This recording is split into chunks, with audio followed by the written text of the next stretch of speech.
Okay, Assalamualaikum, salam sejahtera, salam perukunan, salam perjuangan, salam Malaysia baru, salam Melaka berbau pintar hijau bersih. Saudari-saudari வணக்கம். Sepinya kharaman yang makaifalukum manambilai syukran maradan horan inturan mendai cerita cahau. Jadi tuan-tuan dan puan, hari ini saya akan mengupas berkaitan dengan terms politik itu. Apakah maksud kata kunci politik? Saudara, konsep politik ini dia meliputi 3 elemen penting, iaitu kita dalam politik kita perlukan kuasa atau power. Seterusnya dalam politik juga kita perlukan order, arahan. Dan yang ketiga adalah justice maupun keadilan. Kita fokus kepada power. Orang politik mereka memerlukan kuasa untuk mentadbir federal, state, local government. Federal kerajaan persekutuan, state kerajaan negeri, local kerajaan tempatan, majlis perbendaharaan dan juga kerajaan tempatan itu. Baik, saudara, dengan adanya kuasa, maka pemimpin politik boleh melakukan apa saja perubahan dari segi membelanjakan wang, belanjawan negara, dan seterusnya untuk membawa kepada pembangunan, ataupun mereka mahu memastikan kestabilan dan kelestarian perpaduan masyarakat, ekonomi yang mampan, seterusnya pembangunan sophisticated, mahupun tugas orang politik melalui kuasa itu tadi, mereka boleh lakukan apa saja yang mereka mahukan, ya. Dan kuasa ini juga kadang-kadang mereka boleh manipulate untuk keluarga diri sendiri dan juga kepada kroni dan penyokong-penyokong politik tegar mereka. Baik, itu kuasa. Sebab itu berebut-rebut dalam politik. Baik dalam konteks Malaysia, kita ada Kerajaan Pakatan Harapan sebelum ini dan Barisan Nasional sebelum itu lagi, dan sekarang ini kita ada satu Perikatan Nasional. Baik, semua parti politik ini mereka lebih kurang memiliki agenda yang sama. Maka itu kita perlu faham maksud power in politics. You need power. Secondly, as I mentioned today, just now, indikator yang kedua, orang politik mereka memerlukan order atau arahan. Mereka akan mengeluarkan arahan, ya, dari sudut tadbir urus ataupun untuk memimpin masyarakat, kelompok ataupun kumpulan-kumpulan tertentu, sempadan negeri, wilayah dan sebagainya. Seterusnya, dalam politik juga mereka perlu memberikan keadilan kepada semua masyarakat, agama, kaum, keturunan, warga emas, anak muda, golongan pertengahan, kanak-kanak, bayi, ibu tunggal dan sebagainya. Saudara, itulah hakikat politik. Jadi kita sebagai rakyat dan juga sebagai warga negara dalam sesebuah negara termasuk Malaysia, jangan terlalu taksub dengan parti politik ini. Kerana orang politik ini mereka perlu parti politik, penyokong, ahli, pengundi untuk pastikan mereka naik dan memegang jawatan di peringkat mungkin bertanding dalam pilihan raya sebagai adun, ahli Dewan Undangan Negeri, DUN peringkat negeri maupun Dewan Rakyat sebagai ahli parlimen. Saudara, inilah permainan orang politik. Tidak kiralah Pakatan Harapan maupun Perikatan Nasional. Saudara, kalau kita meneliti mengkaji setiap seorang ahli politik yang ada di Malaysia ini, daripada Tun Dr. Mahathir, Datuk Seri Anwar Kim Siang, Datuk Seri Najib Isyamuddin Husin, mungkin Khairi, mungkin Pak Lah dah tak ada, ya. Tak ada tu maknanya dalam politik.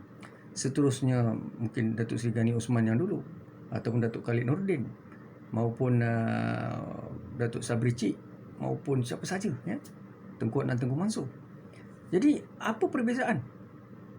Baik Lim Guang Eng, semuanya sama 2 kali 5. Jadi politik ini adalah terjemahannya kuasa. Mereka mahu kuasa. Mungkin niat mereka dalam mereka mahu membangunkan negara, mereka mahu membawa kestabilan, mereka mahu menyumbang bakti, tapi agenda mereka antaranya adalah mencari nama, kedudukan, pengaruh. Sebab politik ini adalah career yang lumayan. Gaji orang politik bukan sikit. Mereka dapat gaji, dapat driver, dapat kenderaan, dapat allowance, dapat kedudukan, dapat pengiktirafan, dapat gelaran datuk, dapat escort polis, dihormati. Kita sebagai rakyat, sebagai pengundi, apa kita dapat? Dan sebenarnya mereka akan turun padang berkempen, baik kerajaan menggunakan mainstream media, printed media, government machinery untuk mereka memastikan kerajaan ini dilihat sebagai kerajaan yang menyumbang kepada rakyat dan mereka relevan dan rasional untuk terus dipilih oleh rakyat pada PRU ke-15. Begitu juga Pakatan Harapan yang sudah jatuh. Mereka juga akan berkempen turun di jalanan dan mencari publicity dan mereka mencari keyakinan pengundi sebab mereka bimbang apabila Perikatan Nasional menjadi kerajaan, Perikatan Nasional akan menggunakan kuasa yang ada, media, kewangan dan sebagainya untuk menarik sokongan ahli-ahli atau pengundi kepada Perikatan Nasional dan mereka menang PRU 15 dengan majoriti lebih besar. Maka masalah mungkin bagi Pakatan Harapan. Apapun kedua-dua parti politik ni 2x5. Saya tidak condemn and criticize, saya cerita filosofi, saya cerita prinsip falsafah politik itu. Sekiranya tuan-tuan tidak percaya dan melihat saya cuba menyatakan satu idealisme yang tidak betul, tuan-tuan cabar ahli politik Federal State Local Government ataupun DUN dan Parlimen, cabar mereka PRU 15 suruh mereka letak jawatan. Kalau suruh mereka letak jawatan yang baru setahun, baru 2 tahun memegang jawatan, mereka masih baru, tapi suruhlah, pujuklah yang 15 tahun ya. 1 term 5 tahun, 2 term 10, 3 term 15, 4 term 20. Ini suruh mereka letak jawatan. Tidak tuan-tuan, lihatlah orang politik yang ada sekarang ni, kebanyakan ni ahli parlimen DUN yang ada dalam sistem politik Malaysia adalah warga emas. Tapi kalau warga emas ahli politik DUN dan parlimen ini, mereka ini tidak ada jawatan dalam politik, tuan-tuan rasa mereka ini akan digelar YB Datuk, Datin? Tak ada. Mereka akan digelar sebagai pakcik dah berumur, makcik berumur, warga tua, warga emas. Bagaimana warga emas, warga tua seperti kita juga akan jadi warga emas, warga tua, mak ayah kita. Bagaimana mereka tidak dihormati oleh sistem? Kita hormat mak ayah kita. Kita sayang mereka. Kita belai, kita jaga mereka. Kita tahu syurga. Tapi sistem tidak meletakkan warga emas sebagai datuk, sebagai pemimpin. Sebab itulah orang politik 95 tahun pun, kalau boleh separuh daripada hujung hayat dia nak mati dalam keadaan politik. Tak habis-habis, tak puas. Itulah. Ya, sebab dapat pengiktirafan kedudukan dan sebagainya. Jadi saya minta rakyat Malaysia sekarang ni, apa yang berlaku adalah, di samping saya cerita tentang falsafah politik, saya minta supaya semua orang rasional. Hakikatnya Pakatan Harapan telah diberi kuasa 5 tahun, tetapi mereka khilaf ya, ataupun Tun Dr. Mahathir telah melakukan kesilapan besar. Kesalahan punca utamanya Tun Mahathir. Jadi sebab punca kuasa pada beliau.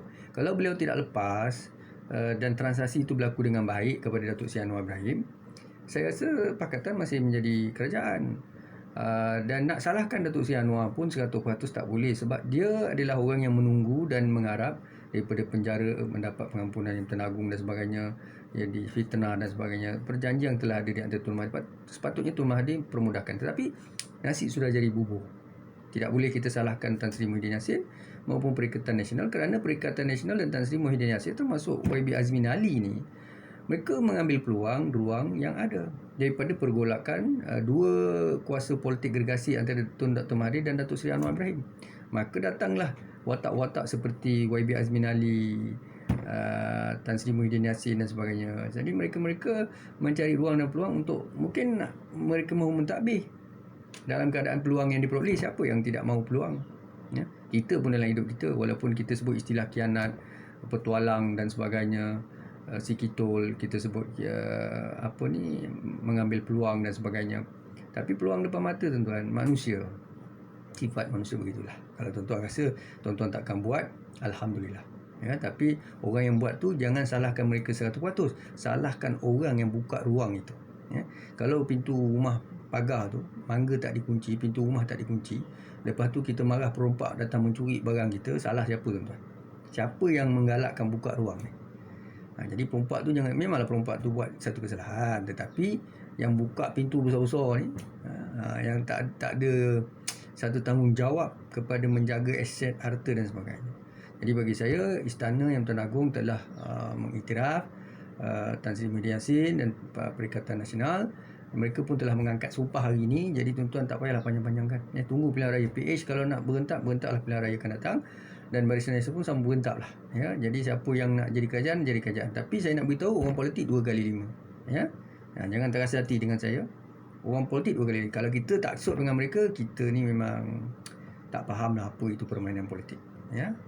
So kita banyak hutang, kena komitmen banyak, kena bayar tu, kena bayar ni. Anak kita struggle cari duit. Orang politik gaji 56,000, 100,000 Perdana Menteri, gaji Perdana Menteri. Allowance ni dikira, disanjung, media bagi liputan. Apa kita dapat? Use your brain, think, right? So this is time to make a change. Jangan ekstrim, jangan bergaduh sampai memperjuangkan pakatan. Tak ada pakatan, Malaysia hancur. Malaysia tanpa pakatan, tanpa BN, Malaysia tak boleh pergi jauh. Barisan Nasional adalah satu parti yang memang sebenarnya dijanjikan di syurga sampai kiamat ni. Inilah orang masalah. Kita jadi pengundi dan rakyat ni jangan taksub. Mereka gaya-gaya kat atas tu, yang bergaduh kat bawah ni, yang pecah kepala kita. Duit kita keluar masa habis, hutang lambat-lambat. Just think, think outside the box, think secara konsisten, critical, dan jangan taksub. Cool, chill, relax. Senyum je tengok orang politik ni, permainan mereka. Bila ada kuasa, kita pun tak dipandang, kita beri nasihat pun tak dengar. Dengan tim-tim dia, dengan jemaah dia, berlagak sombong. Bila hilang kuasa, datang turun balik, merayu-rayu dengan rakyat. Macam tu lah, BN pun sama, Perikatan Nasional pun sama, PH pun sama, 2 kali 5. So, cool, chill, relax, being positive. Ingat politik is a game. 2 kali 5. Right? That's syukran dan Assalamualaikum warahmatullahi wabarakatuh.